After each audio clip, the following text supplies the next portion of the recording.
იცოლებიან, იყურებიან, გვისმინონ და ჩვენც უსმენ, მე მგონი ჩვენი პრობლემა ის არის, რომ ერთმანეთს არ უსმენთ ქართველები. მოკლედ, ისმენ, იყურებთ მეგობრებო და რომ გვისმენ, ჩვენის უნდა გესმოდით, ეგ ყველა მნიშვნელოვანია. მოგესალმებით ბათუმელების ლაივში, ჩვენ ახლა ვართ ბათუმში, სუსის ოფისთან, სადაც ოპოზიცია აქციას მართავს. კენდიდოლიძე ერთი აქტივისტი მიმართავს აქციის მონაწილეებს. სუსურმა და უსუსურმა რეჟიმმა აქცია ჩვენი ქვეყანა. აჰა. აი ეხლა ვიღაცას უსმენენ მეუღლეს ელაპარაკება, რომ სოსისიო თუ წამოვიღო სახშიო. მიცი. სასაცილო და კომედიური ქვეყანაა, მოკლედ. ყველას უსმენენ, მაშორის ემოციას უსმენენ სახელმწიფო მოხელეებს და თქვენ წარმოიდგინეთ ბიძინა ივანიშვილსაც.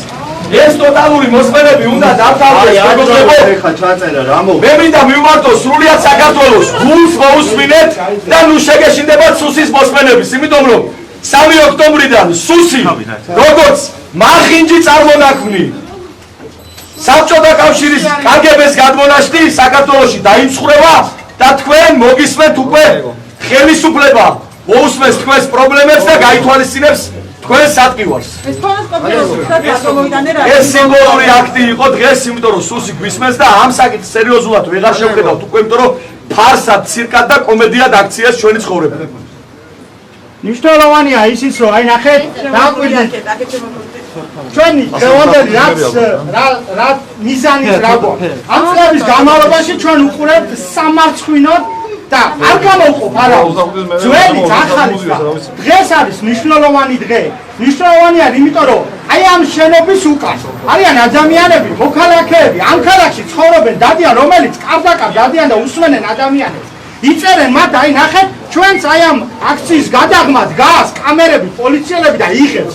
იქ რა უნდა გადაიღოს? გენერი რომ ფონენდოსკოპი მოიტანა და რაღაცა პერფორმანსი დადგა. ამიტომ ჩვენი 2 ოქტომბრის არჩევნების მთავარი მიზანი, მთავარი ამოცანა არის რომ დასრულდეს ეს საზიზღრობა, ეს საშინელება რაც ხდება. მაგრამ მოგვეზრდა და შვილები გვეზრდება. ამიტომ ამ ბიჭებსაც ეხა აქ ვინც დგანან რა. აპატიეთ ბიჭებო, მაგრამ თქვენაც გისმენთ. ყველა თქვენს ოჯახის წევრებს უსმენთ. პოლიცია თითოეულ პოლიციას უსმენთ. ამიტომ ჩვენი მთავარი მიზანია რომ ეს ყველაფერი დავასრულოთ და ეხა ეს ლაივებიც გადის ყველგან და ყოველ დღე მოვათა და ყოველ დღე შევახსენებ რომ გვისმენ. ეზო, უხერხულობას არ გიქნით ის მომენტი, როდესაც ნაციონალები უხერხულობას ვიქნის ის რომ როცა შენ ამ კითხვას სვამ. მე ვთქვი ჩემს განცხადებაში და ეხა კიდევ ერთხელ გიმეორებ. მე ვინც მისმენდა ნაციონალური მოძრაობის დროს, ის მისმენს დღეს. უხერხულობას ქმნის ის რომ შენ ამ კითხვას სვამ ჩემთან. შენ უნდა დასვა არჩილ ჩიქოვანთან ეს კითხვა, კოკა. აი მიდი წამოდი ერთად მე და შენ წავიდეთ არჩილ ჩიქოვანს კითხოთ. სოდის უფროსი რო იყო, უნივერსიტეტის დარბევაში რომ მონაწილეობას ხებულობდა. ყველაფერ უბედურებად ბავშვობის ცემაში გუშინ გოგაშვილმა რომ გამოაქვეყნა, ცემ მონაწილეობას რო ხებულობდა და 1000 იბინძურებს რო აკეთებდა. აი ეს კითხვა დაუსვი მას. უხერხული კითხვა არ არსებობს. უხერხული კითხვა ეს. როცა ჩიქოვანს უნდა დაუსვა მერავე კითხვა, ეზო ხარას არ უნდა დაუსვა. მე მაშინა ეს გავარდა ამას ვაპროტესტე. როგორც ნაციონალური მოძრაობის წევს დაგისვა ამ თქვენ თუ კითხვა გაინტერესებთ ამის უარადა რა. კიდევ ერთხელ წარდგამდი არჩილ ჩიქოვანს დაუსვით ეს კითხვა. უხერხულობას უქმნის თუ არა რომ ამ ქალაქის მერი უნდა იყოს, რომელიც პირდაპირ მოსმენებს და უშიშროების დანაშაულებია ხადენილი. მე კი უმისვამ განკითხვა. ჩაწერები მიმდინარეობს. ნაციონალური მოძრაობის ეს იყო საზიზღრობა, ეს იყო დანაშაული. და ჩიქოვანი მაგას პასუხი გეკითხე, კითხვას გიბრუნებ, უშიშროების უფროს იყო ჩიქოვანი. უშიშროების თანამშრომელი. მე პასუხობ, ჩიქოვანი იყო უშიშროების უფროსი. ჩიქოვანი იყო დანაშაულებრივი სქემის მთავარი ორგანიზატორი. და არა ახალგაზრდული დეპარტამენტის უფროსი რეზო ხარაძე, ან გენერი რომელიც ლექსებს წერდა, ან ბიჭები რომლებიც სპექტაკლებს გამე. და ნუ ნაციონალური დანაშაულებები. პასუხო ეს არის თუ არა მოსმენა. პასუხო არის თუ არა კოკა დღეს მოსმენა. ისმენენ თუ არა დღეს კოკა შენ. პატრიარქს უსმენენ თუ არა, მეუბე დიმიტრის უსმენენ თუ არა, მე უსმენენ თუ არა, უსმენენ თუ არა, კითხვას გიბრუნებ. ანუ მაგრამ დღეს უსმენენ თუ არა მეთქი, პასუხო. აიცი ხოდა მაშინ მომისვა ამ კითხვას უხერხულია ძა რეზო თქვენ საიდან იცით ვინც თქვენ გისმენათ ადრე თქვენ ხელისუფლებას არაფერი არ შეცვლილა ეს ადამიანები გადაბარგდნენ ეს ბიზურე ეს მავნებლობა ჩიქოვანები კოლექტიური ჩიქოვანები გადაბარგდნენ აქ და ზიან აქ და სიბინძურეს აკეთებდნენ და ის ვინც ნორმალური იყო იმან მიხვდა და ჩამოშორდა ამ ყველაფერს ეხლა რა გარანტია არსებობს პრინციპში რომ იგივე არ გაგრძელდება და ეს ისევ არ იქნება არსებობს იმის სუსი უნდა გაუგდეს როგორც რა გარანტია არსებობს რა პირობა არსებობს რომ ის ხელში არ უნდა იყოს თავმოყრილი ხელისუფლება სუსი პროკურატურა პარლამენტი საზოგადოებრივი მაუწყებელი პრეზიდენტის ინსტიტუტი არ უნდა იყოს ერთხელში დამოყრილი, უნდა იყოს კოალიციური მმართველობა. ეს გზა გაიარა ევროპამ და ერთპარტიული მმართველობა არის რუსეთში, ჩრდილოეთ კორეაში და ასე შემდეგ და ასე შემდეგ. სატელიტური და ერთპარტიული მმართველობა. საინტერესოა თქვენ რა მოდელს თავაზობთ საზოგადოებას, რომ რეალურად უკანონო მოსმენების საშუალება არ ქონდეს ხელისუფლებას. გენრი შეგიძლიათ გითხრათ თქვენი ვერსია. ანუ მოდელი გაქვთ რა რაიმე შემუშავებული ოპოზიციას, ოპოზიციურ ერთობას, რის გამოც ეს არ იქნება იარაღი ხელისუფლების ხელში, რომ უკანონო მოსმენების სერია არ გახდეს. წინა წელს ხელმა ოპოზიციურმა სპექტრმა ვიმუშავეთ დიდი ხანი გირჩის ინიციატივით და შევიმუშავეთ ძალიან საინტერესო მოდელი და ბიძინა ივანიშვილმა რომ ხელიდან გამოგვაცალა არჩევნები გამოგვაცალა ხელიდან ქვეყნის განვითარების პერსპექტივაც, იმიტომ რომ ჩვენ უნდა ყოლოდა არჩევითი შერიფები ქალაქებში. რაც ნიშნავდა იმას, რომ მინისტრი ვერასოდეს ვერ მოკიდებდა ხელს კარგ პოლიციის უფროსს ბათუმში და უმიზეზოდ ვერ წაიყვანდა თერჯოლის მოადგილედ. ვერც ბათუმიდან გადაიყვანდა სამტრედიის ტრასის უფროსად წარმატებულ პოლიციელს. ადგილობრივები აირჩევდნენ პოლიციელებს და მინისტრი ბრძანებას ვერ მისცემდა მას. პოლიციელი გადაიყვანდა სუსის სისტემის კუთხით, ანუ სუსი უნდა დაშლილიყო, შეიქმნებოდა ანტიკორუფციული სამსახურებასაც ფიზიკურად არ ექნებოდა უფლებამოსილება, რომ რიგით მოქალაქეს მოусმინოს. ჩინოვნიკების დანაშაულის გამოძიების და დანაშაულის გახსნის ფუნქცია ექნებოდა ანტიკორუფციულ სამსახურს, იქნებოდა ასევე ნარკოდანაშაულის და საერთაშორისო კრიმინალთა ბრძოლის დეპარტამენტი. შესაბამისად, ფიზიკურად რეპრესიული ინსტრუმენტი, სუსი, კგბ-ური გადმონაშთი, საბჭოური იდეაში ამაზე ყველა შეთანხმებულია რეალური ოპოზიციური სპექტრი. ეს თვითმმართველობის არჩევნებით არ დასრულდება ბუნებრივია და არ დაინგრევა სუსი.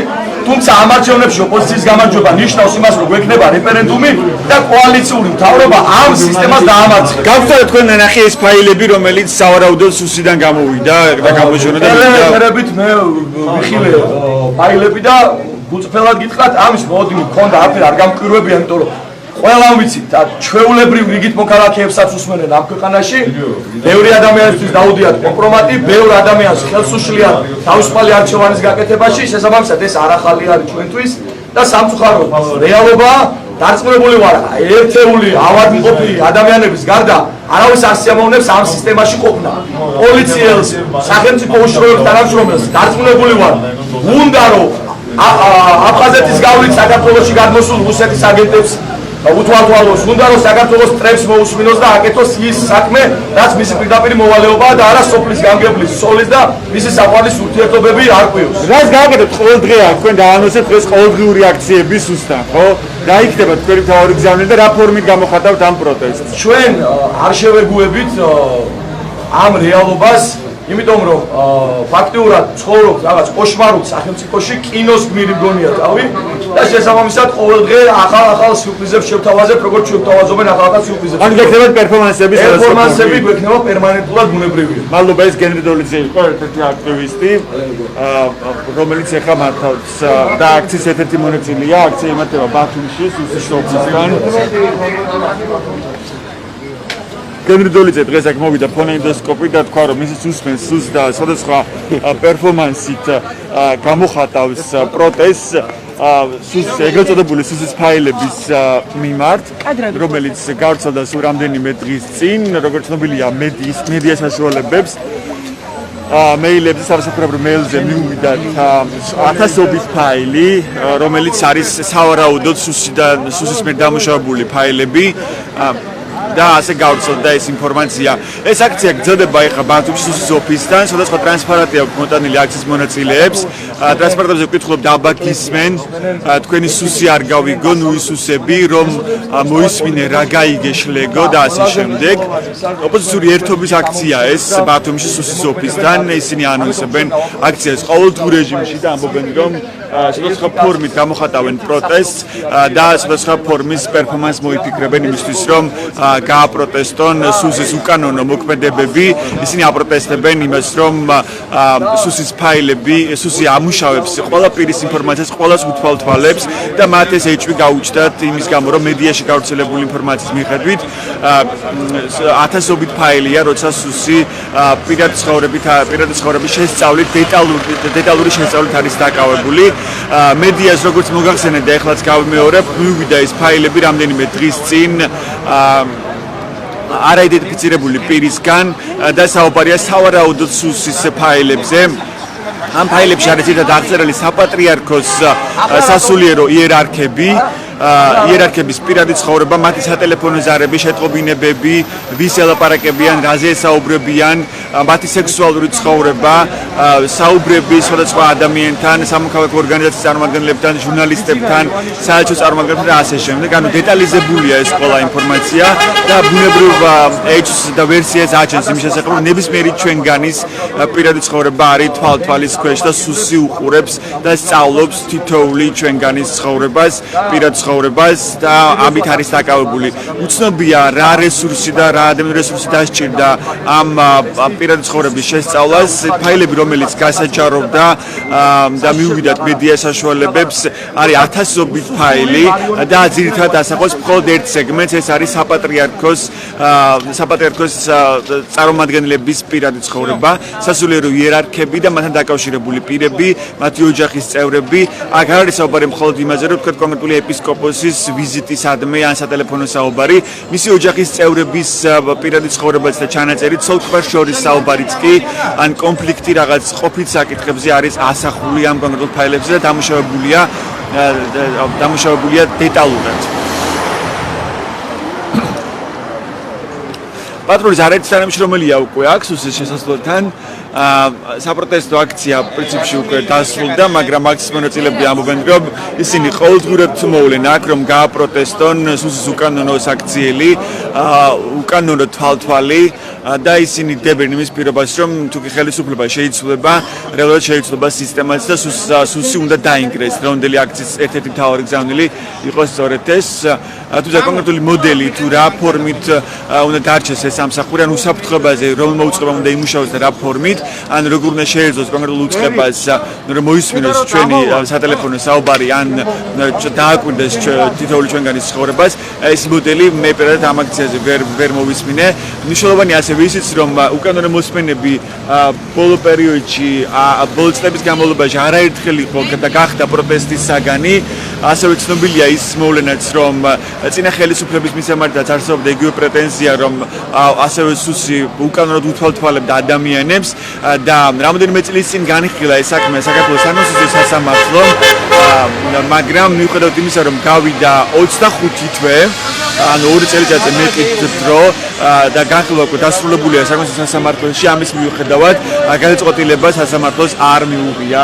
საკონსტიტუციო სასამართლო ამ დრომდე ასევე არ განუმარტავს, თუ რატომ მალავს ის თავის გადაწყვეტილებას და რატომ ირიდებს თავს, რომ შეასრულოს თავისი ვალდებულება და ამ უწყებას რა ფუნქციაც აქვს, რომ დაამყაროს და ხელი შეუწყოს კონსტიტუციურ წესრიგს ქვეყანაში, ამ ვალდებულებას ჯერჯერობით საკონსტიტუციო სასამართლო ვერ ასრულებს, რადგან როგორც უკვე გითხარით, იყო არაერთი მოქალაქის, ასობით მოქალაქის სარჩელი საკონსტიტუციო სასამართლოში, რომ უკანონო მოსმენების და თვალთვალის პერიოდი დასრულებულიყო და საკონსტიტუციო სასამართლოს ეთქვა, რომ მოდელი, რომელიც დღეს მუშაობს ქვეყანაში და რომელიც აძლევს საშუალებას იგივე სუსს, რომ მან მოусმინოს ნებისმიერი ადამიანის პირად ცხოვრებას, ან სატელეფონო საუბრებს და ასე შემდეგ, ვერ უზრუნველყოფს ადამიანის პირადი ცხოვრების დაცვას და კონსტიტუციით გარანტირებული უფლებების დაცვას.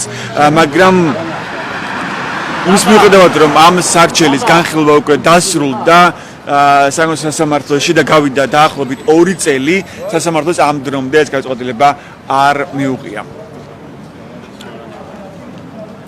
აქცია პერფორმანსი დღეს პრინციპში უკვე დასრულდა ბართუმში, ეს გრიბოედოვის ქუჩა, სახელმწიფო უსაფრთხოების სამსახურის შენობის წინ ვართ ეხლა ჩვენ, სადაც აქცია პერფორმანსი გამართა ოპოზიციური ერთობის წარმომადგენლებმა, მათმა მხარდამჭერებმა და მათ თქვეს, რომ მსგავსი აქცია პერფორმანსები სხვადასხვა ფორმით გაიმართება ყოველდღიურ რეჟიმში, თუმცა არ ვთქვამთ რა ფორმით. დღეს პრინციპში მოვიდნენ ტრანსპარანტებით და ასევე ფონენდოსკოპით. გენრი დოლიძე, რომელიც ეხლაც კარში ჩანს და ეხლაც აქვს მას ჩამოკიდებული ეს ფონენდოსკოპი და მან თქვა, რომ ეს არის სიმბოლურად იმის გამოხატულება, რომ ისე რომ სუსი რეალურად ყველა ნაბიჯს და ყველა გადაწყვეტილებას თითოეული მოქალაქის, მათ შორის ჩვენს აკვირდება და ამ განცდას აჩენს სწორედ ის მომენტი, რომ რეალურად ის ფაილები, რაც გასაჯაროვდა და ეს იყო ათასობით ფაილი, იქ ჩანს როგორ დეტალურად არის დამუშავებული თითოეული ადამიანის სასულიერო პირის, მასთან დაკავშირებული ნებისმიერი პირის, ოჯახის წევრის პირადი ცხოვრება, მიმოწერა, სექსუალური ცხოვრება და ასე შემდეგ. როგორც თქვენ უკვე კადრში ხედავთ, პოლიციელებმაც დატოვეს სუსის შესასვლელი, უკვე თავისუფალია სუსის შესასვლელი.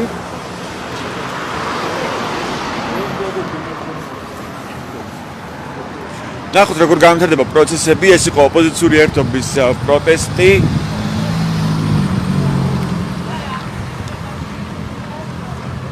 რომელმაც თქვეს, რომ რეალურად გაგრძელდება ამ კუთხით პროტესტის გამოხატვა და ყოველდღიურ რეჟიმში გამართავენ საპროტესტო აქციას და ეკნებათ სხვადასხვა ფორმის პერფორმანსი სახელმწიფო უსაფრთხოების სამსახურის წინ იმისთვის რომ გააპროტესტონ ამ უწყების უკანონო ქმედებები და უკანონო თვალთვალი, უკანონო მოსმენები, რაზეც ეჭვი არსებობდა წლების განმავლობაში და ახლა ეს ეჭვი გააძლიერა კიდევ უფრო იმან, რომ მედიას როგორც მოგეხსენებათ მედიის საშუალებებს, მათ შორის ჩვენს ბათუმელებს მოგვივიდა ათასობით მედია ფაილი არაიდენტიფიცირებული პირის მიერ, სადაც არის ასახული დეტალური ინფორმაცია ამ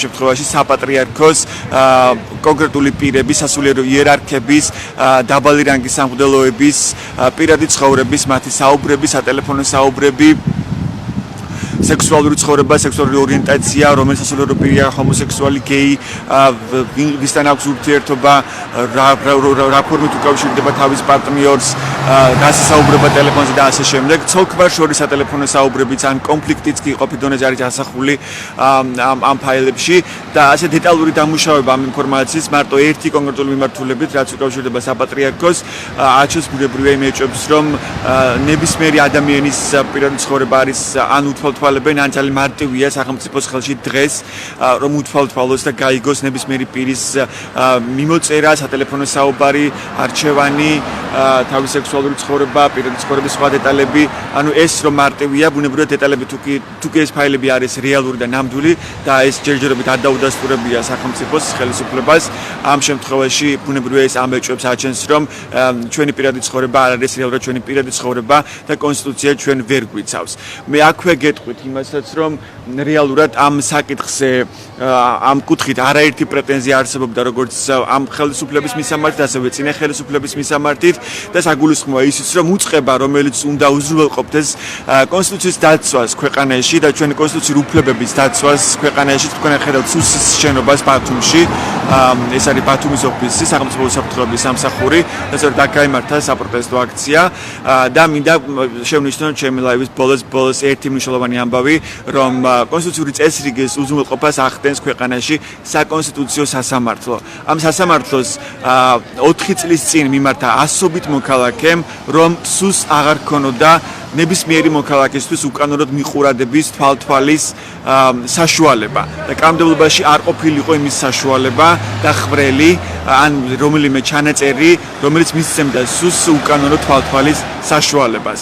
ეს საქმე ექსპერტების ჩართულობით განიხილა საკონსტიტუციო სასამართლომ 2 წლის წინ. საქმის განხილვა დასრულებულია, მაგრამ გადაწყვეტილება ამ დრომდე სასამართლოს არ მიუღია. სასამართლოს არ განუმარტავს ამ დრომდე, რატომ არ იღებს ამ გადაწყვეტილებას და რატომ არ იდებს თავს მიიღოს ეს საპასუხისმგებლო ძალიან მნიშვნელოვანი გადაწყვეტილება. ანუ ეს მნიშვნელოვანი ფუნქცია და ვალდებულება, რაც მას აკისრია კონსტიტუციით, ამ ვალდებულების შესრულებაზე ჯერჯერობით საკონსტიტუციო სამართლო ამბობს უარს. ჯერჯერობით არის ეს მოცემულობა და ამ სუსის სავარაუდო ფაილების გასაჯაროების შემდეგაც საკონსტიტუციო სამართლოს არ განუმარტავს რაიმე და არც ამ დღეებში არ მიუღია გადაწყვეტილება 2 წლიანი პაუზის შემდეგ. 2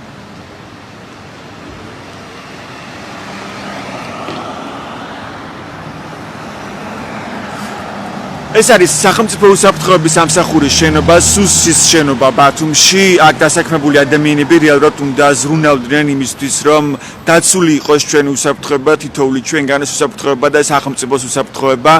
თუმცა ფაქტები, რომელიც საჯაროვდება მედიაში, ფაქტები, რომელიც ხდება ცნობილი წლების განმავლობაში და მათ შორის ის ფაქტები, რაც რამდენიმე დღის წინ გახდა თქვენთვის ცნობილი, ათასობით ფაილს გულისხმობ, რომელიც სავარაუდოდ სუსიდან გამოვიდა და არის დეტალურად დამუშავებული ადამიანების პირადი ცხოვრება, მათი სექსუალური ცხოვრება, აჩენს ეჭვს, რომ აქ დასაქმებული ადამიანები შეიძლება არ მუშაობდნენ უსაფრთხოების მიზნებიდან გამომდინარე და ემსახურებოდნენ კონკრეტულ მიზანს და დაშინების გზით ახერხებდნენ სახელმწიფოს მართვას, რა ეჭვიც უჩნდება ოპოზიციას და არა მარტო ოპოზიციას, უფლებათა დამცველებს. ეს არის სახელმწიფო უსაფრთხოების შენობა, სუსის შენობა ბათუმში, სადაც დღეს გამართეს საპროტესტო აქცია და პერფორმანსი ოპოზიციური ერთობის წარმომადგენლებმა.